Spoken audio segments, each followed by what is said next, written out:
What's going on? This is Samok Fit Checking with you guys in the world doing terrific, and we are back with another video. In this video, I'm going to cover 5 major mistakes that I made at the beginning of my fitness journey. That if I didn't make these 5 mistakes, I'll be way ahead of my fitness journey and maybe further ahead than I am right now. So the time I'm recording this video, it is December 28th. It's actually my birthday today. I just turned 40 today. So that means I have been a fitness coach for the past 15 years and I've been a fitness trainer for the past 22 years. So I definitely made a lot of mistakes along the way. So I'm putting this video together for you guys because one, we are starting 2024, and I know a lot of you guys that are watching this video, this might be your first time or your first attempt and you have new resolution named fitness goals that you want to accomplish. So by watching this video, I can catch you early and hopefully you can be way ahead than I was when I first started my fitness journey. Before we get to those 5 points, if you're new to the channel, make sure you give this video a thumbs up. If you're new to the channel, make sure you subscribe, turn that post notification on so anytime we drop a new video, you too can be notified. Without further ado, let's get to point number 1. The first mistake that I made when I first started my fitness journey was not setting clear and smart goals. When I first started my fitness journey 20 years ago, I just showed up to the gym, hang out with my friends, just check the box. It was a good time for me. And don't get me wrong, there's nothing wrong with that because along the way, it eventually caught on and eventually took lifting seriously. But if I started earlier, given the kind of information I know now, started early, set clear plans, meaning showing up to the gym. And I know my intention for the gym is I have a training program. I'm massing, I'm cutting, I'm gaining. When I first started my fitness journey, there was none of that. I just showed up to the gym. What we're lifting today? Oh, we're lifting chest. We just went after it and we went home, went to grab some food, and that was it.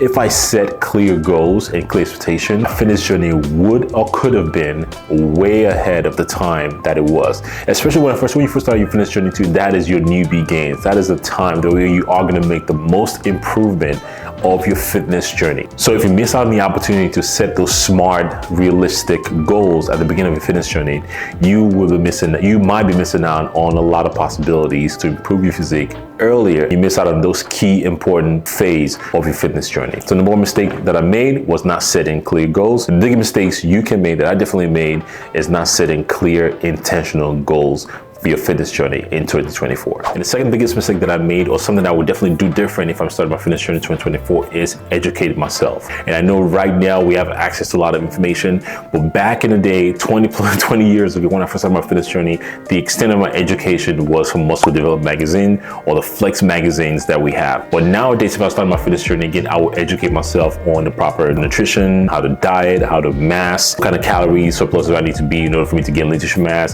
what kind of deficit do I need to be in order for me to lose a lot of body fat, what kind of maintenance calories do I need to do to maintain the kind of results that I want, what kind of training program should I be on, what is a mesocycle, what is a macro cycle, how do you properly program your training program to facilitate the kind of growth that you want to make. I did not do any of that, and the extent of my training program at the time was literally ripping up Muscular Development magazine, ripping up Jay Cutler's workout in Muscular Development magazine, and that was my workout for that week. Luckily for you, a lot of you guys, you have access to so much information. RP Strength, this YouTube channel is a source of resource for you to get a lot of education to help you further along on your fitness journey. Instead of spinning your wheels, not know exactly what to do, you can educate yourself, know precisely what to do, and just focus on the execution, and you too will be well on your way to achieving the physique of your dreams. So the third mistake that I made when I first started my fitness journey, or something I would do differently if I'm starting my fitness journey in 2024, is finding my tribe, finding my community of people that share the same interests as I do, people that want to maybe bodybuild, maybe that want to CrossFit, maybe that want to run marathons. Finding those community is only going to help you further along your fitness journey. It's very hard to do your fitness on your own. A lot of you guys, including myself, were not self-motivated. But when I first started my fitness journey, I was not self-motivated. I was just showing up to the gym. I was not motivated at all. Sometimes I would show up and check the box. Sometimes I won't show up just because it's not convenient. But when I do have friends that do show up from time to time, I find myself just showing up to the gym because I had a friend, I had a community of people that I can look out to. The first 2-3 years of my fitness journey, it was a lot of solo training sessions. But 4 years down the line, when I went to college, I find a community of people that share the same interest. That's how I got into bodybuilding. That's how I got into natural bodybuilding. That's how I found Lake Norton. That's how I found Ryan Doris, because I started getting involved in those kind of community. So if I was starting my fitness journey in 2024, find the community of people that supports the kind of goal that I want to achieve for myself. Luckily for you, in 2023, going to 2024, we have access to so many many people, so many communities, so many people sharing information. It could be run if you're into running. You can find running groups and running community. If you maybe like Zumba, you like CrossFit. Bodybuilding is a little bit, iffy from time to time. If you're lucky, you might find that bro in the gym that you guys share the same, fitness journey. You are on the same path or the same year on your fitness journey. You guys can collaborate because you are on the same fitness journey. Tip number 4 is the holy grail mistake that I made when I first started my fitness journey, and it's something that I would definitely do differently if I'm starting my fitness journey in 2024, and that is tracking my progress. Like I mentioned before, part of my education when it comes to fitness, when it comes to weight training or bodybuilding, was literally tearing up my workout programs in J Color magazine, and that's the workout that I was doing for the first week. The next week come around the corner, I tear up another workout, and that's the workout that I was doing for week 2. If I'm lucky, from time to time they have a workout program that's broken down for like the next 3-4 weeks, and then you have to wait for the next magazine to come out to show a new training program so you can follow that up. Not tracking any of that. I was just showing up to the gym, going balls to the wall, all me, every day, single day.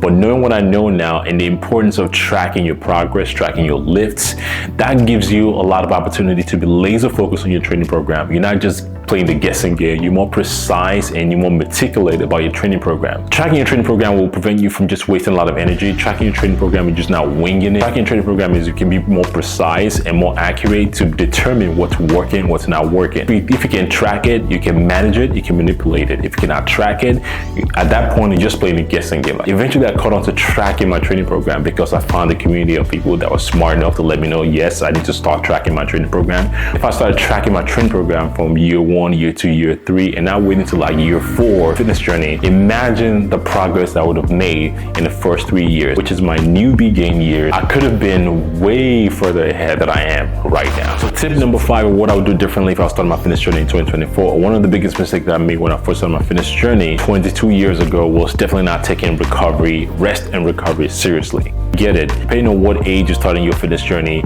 I started my fitness journey when I was 17. Again, I was very young. I could roll out of bed. I get a little nagging injury here. I wake up the next day, rub some dirt on it, and roll out of bed and just carry on my day. But the more I cultivate that habit of not taking rest and recovery seriously, the more I expose myself to getting hurt, and I eventually got hurt.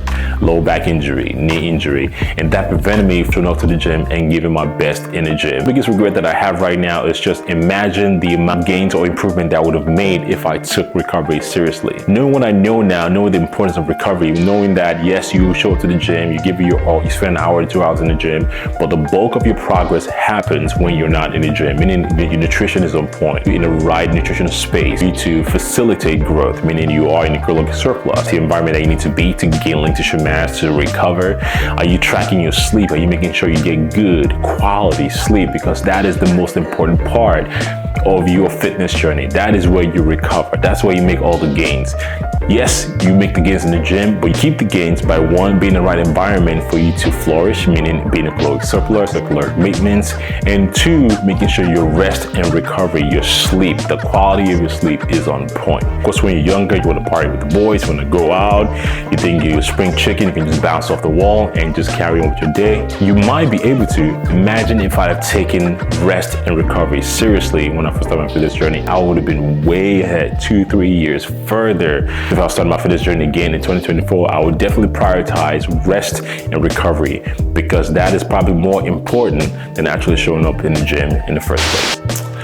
So there you have it, folks. Those are the 5 mistakes that I made when I first started my fitness journey, or those are the 5 things that I would do differently if I was to start my fitness journey in 2024. If you find those topics very helpful, let me know in the comments. Let me know some of the goals that you're trying to achieve in 2024. If you've been on your fitness journey, let me know in the comments what are some of the mistakes that you've made in the past, or some of the things that you do differently if you were to start your fitness journey in 2024.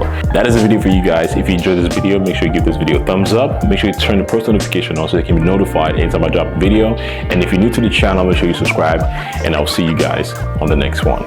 Peace.